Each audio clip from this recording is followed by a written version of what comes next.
CHICKEN. Use the code CHICKEN in the shop. Hey guys, the Chicken's here. Welcome back to another Boom Beach video. In today's video, guys, we're going to talk about is how good is Captain Ruddero with a bunch of different troops. Now, what I'm going to try to do first is I'd like to show you guys how he's going to work just with the rocket choppers. So let's see if we can figure this out. I am in the dev build, so things are kind of weird when trying to find a match. But yeah, I think obviously he's made for rocket choppers, and I think this season the dominant troop that we're going to see is rocket choppers and heavy choppers, right? That seems to be, you know, I mean, we have rocket choppers rated. Yes, it worked. Yes, let's go.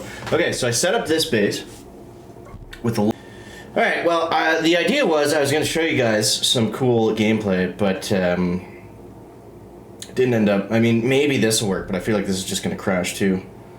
So let's see here. So my plan with Captain Ruddero, and you can see right here, we've got no GBE. These are all the cannons. Well, maybe this will work. Maybe this will work. Okay, so I won't get to. What I was trying to show was Captain Ruddero using his Seeker ability, and you can see right here his critter flying around her dudes, they actually do distract a little bit, and he does regenerate them, so he's almost like a flying Everspark in a way. And I think if we can combine that, the critter ability is actually working a lot better than I thought, because if we can combine that with the Seekers being dropped, you know, and I'm obviously not flaring, like we're just free clearing rocket choppers, which is a very dumb way of using them. He's going to be really strong, man. He's going to be really strong. I saw Colin saying that, you know, he looks super weak and stuff. He looks really amazing. And he does pretty decent damage, too, especially at max level. Like, you can actually notice when his laser shells are hitting against us. So, yeah, that's, it's going to be a game changer. It's going to be a game changer. He's huge. I mean, it's literally a flying Everspark, kind of. I mean, she probably distracts a bit better. You'll notice, though, that when the rocket choppers do come up first, like they move faster than he does, just his range, it seems to be a bit further out than the rocket choppers. So it's not helpful for getting him in front of whatever you're trying to protect. So, yeah, it's not perfect. It's not perfect, but he does do a really good job of distracting, especially with his abilities. I think the trick is, let's just keep watching this is cool. I think the trick is you just got to play him slowly. And what I mean by that is you got to delay drop him. Like, you can't throw him down at the same time. Or let's see, maybe you can, I don't know. I guess you can. His movement speed isn't as fast as the rocket chopper, so you kind of want him out there roughly at the same time. Now here's where he shines. Like, look at this. And I don't know if we got an ability off there or if he just naturally regen those critters. But they do a fantastic job. I mean, we've got, you know, 1, 2, 3, 4, 5, 6, 7 cannons shooting, and we still have all of our rocket choppers left. The Zookas that drop from the RCs are also helping a little bit, but yeah, that's making a pretty big difference. So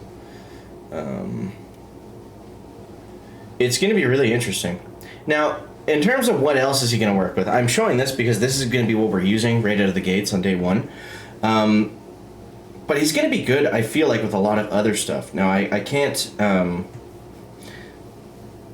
I don't have any bombers on the dev build to show you, but I think we get the idea. The thing is, he's going to be in front of the bombardiers, so it's like, if you want him to work, we're either going to have heavy choppers with the bombers, which could be really good. But yeah, I think we'll get to the point where later on in the season he's not going to be as valuable because he's not really doing much damage. His abilities will be helpful. I don't think the explosive one will ever come into play, but for sure the one where he regens the flying critters and the Seeker ability. Now, the Seeker ability, people are looking at that as like, oh, 2 Seekers are useless. They're not going to take down engines. Yeah, that's right, but Seekers have a lot of health. I think the Seekers that he drops can actually tank 2 cannon shots. So that's pretty huge. Because, I mean, if you think about it, like, say we have the Seeker ability loaded up now, they're going straight to that engine, and then we're not losing, you know, 1, 2, and almost 3 rocket choppers right out of the gates. You know, we're saving those just from having that one ability. And I think the way it works is the flying saucers are there anyways. Because I'm not, this was just, you know, a force close attack. I'm not dropping more, so I think he just does that anyway. I think that's his hero perk, like that's his passive. Maybe let's go back and see. I believe that's his passive ability. So we go to info, wingman. Every few seconds the hero spawns a wingman. Yeah, that's exactly it. That's exactly it. So that's going to be huge. That's going to be huge. I think this guy is super overpowered.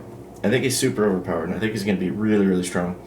So I'm definitely excited to see how that's going to play out. And I think going back to yesterday's video, going over the day one path, I think that just solidifies it even more. You know, going the troop damage route, maybe skipping the defenses even, because he didn't really have a problem getting through all that stuff.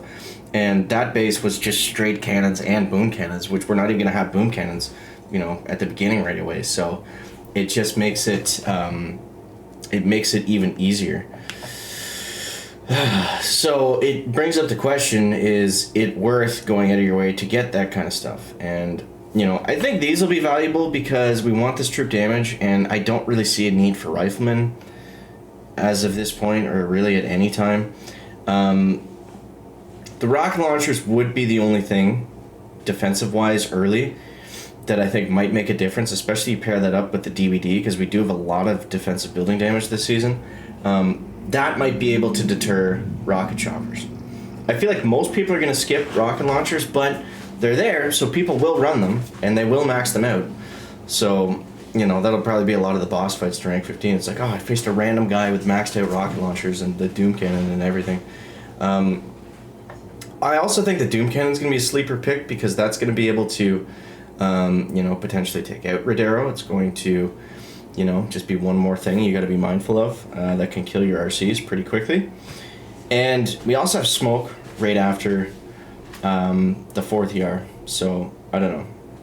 I'm definitely leaning more towards offense, but I feel like, you know, if you're able to get both, obviously, and you have all the tech in the world, that's going to be best, but I don't see, like, if we're talking about skipping stuff, I think it makes more sense to skip the skip over these defenses, at least at the beginning. But I still like this path for the most part. Maybe after seeing what we just saw, skip the Doom Cannon, riflemen or cannons. I'm probably going to go with the cannons there. The rifles aren't really going to do much. And then either get to heavy choppers if we need to, because there has been some talk too of heavy choppers rush with like 3 of them, and then using artillery to take down the other engines. So couple different options. So I want to hear from you guys. You guys let me know what you think down below in the comments. Interested to start the season. It's gonna be crazy. Let me know what your plan is down below, and we'll catch you next one, guys. Check it out. Back.